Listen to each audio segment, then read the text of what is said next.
Hello everyone. This is Introduction to Microsoft Word Part 3B. Please take the time to review or view the other tutorials. Different ways to open Microsoft Word, Introduction to Microsoft Word Part 1, Part 2, and Part 3A. Today we're going to format a Word document into a 2-column document. We're going to add word art, borders. We're going to shade in the border. We're going to change the heading, and we're going to set tabs, and we're going to add numbers to our text. All right, so let's get started. Feel free to open any Word document that you want to change. Okay, so I was working in this document earlier, and I don't have on my show hide button, so I want to turn on my show hide button. Now, first of all, I want to add word art to my title. So I'm highlighting the title. I'm going to insert. I'm going to the text group, and I'm clicking on the command word art. Now you can feel free to add any word art that you desire, but I like the granite fill blue accent 1, so I'm going to select this particular word art.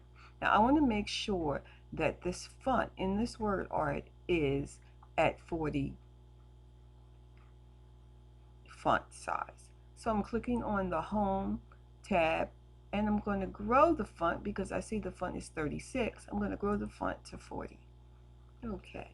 Now when I had the font at 36, you see this information right here? I want to take that down.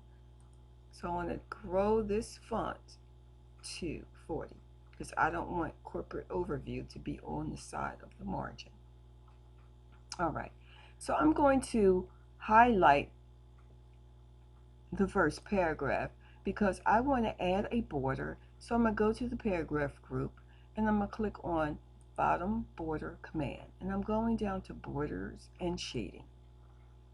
I want my border to be 3D, so in the settings field I'm clicking on 3D.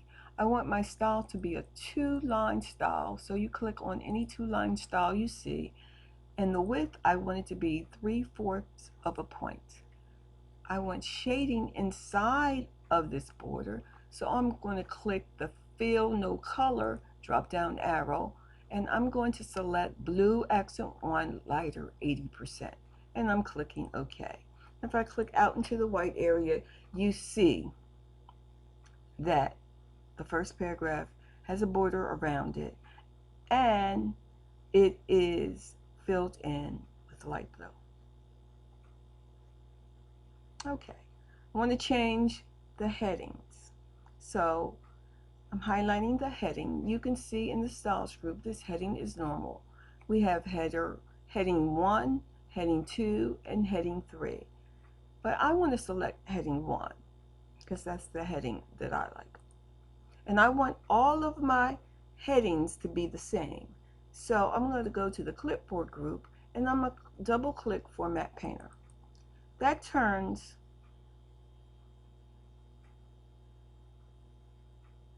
my insertion mark into a paintbrush. And now I can just go ahead and paint all of my headings to be heading 1 instead of normal.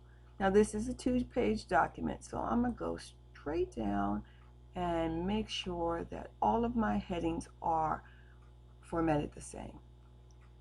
To deactivate the Format Painter, just click it one time, and that will deactivate the Format Painter. I need to set my tabs. Second paragraph, the last 3 lines. You know how to set these tabs. We did this in the last class, so feel free to just go ahead and set your tabs. I'm going to set my first tab at 0.5, and 0.5 on the ruler is about here. I wanted this tab to be aligned left with no leaders, and I'm going to click set. If you want leaders, feel free to put in your leaders. Those are just those little periods or those little dots. It makes the information easier to read, but for this exercise I don't want any leaders. My second tab stop, I want it to be at 2.5. 2.5 on the ruler is about here. So I'm going to set this as decimal, and I'm going to click set, and I'm going to click OK. If you look on the ruler, you see we have a left tab stop at 0.5, and at 2.5 we do have a decimal tab. Okay, I am going to put in one line space between the tabulation information and the paragraph. Okay, great. So far we're looking good. Now what I want to do is I want to create different sections. So where you see my insertion mark blinking, I'm going to go to the page layout tab. I want this area above the insertion mark to be one section. So in the page setup group, I'm going to click on the command breaks, and I'm going to click on continuous because this is a continuous document. I just want different formatting for different sections.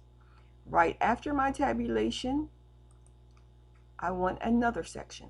So this is section 1, this area is section 2, and this area and lower will be section 3.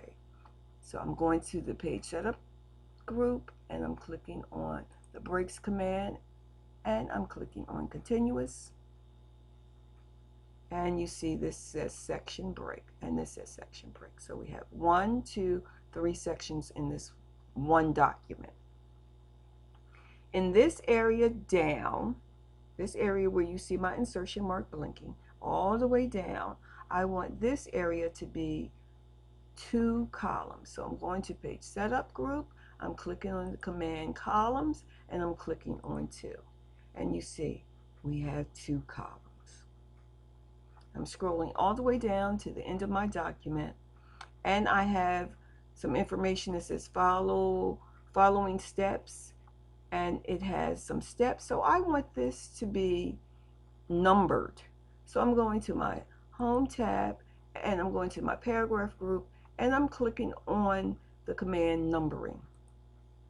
I want these to be, the line spacing to be a little bit more than what it is. So I'm going to the paragraph group, I'm clicking on line and paragraph spacing, and I'm going down to 1.5.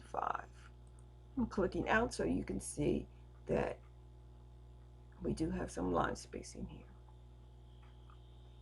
So this is a basic document formatted with section breaks and with word art, line spacing, borders, and shading.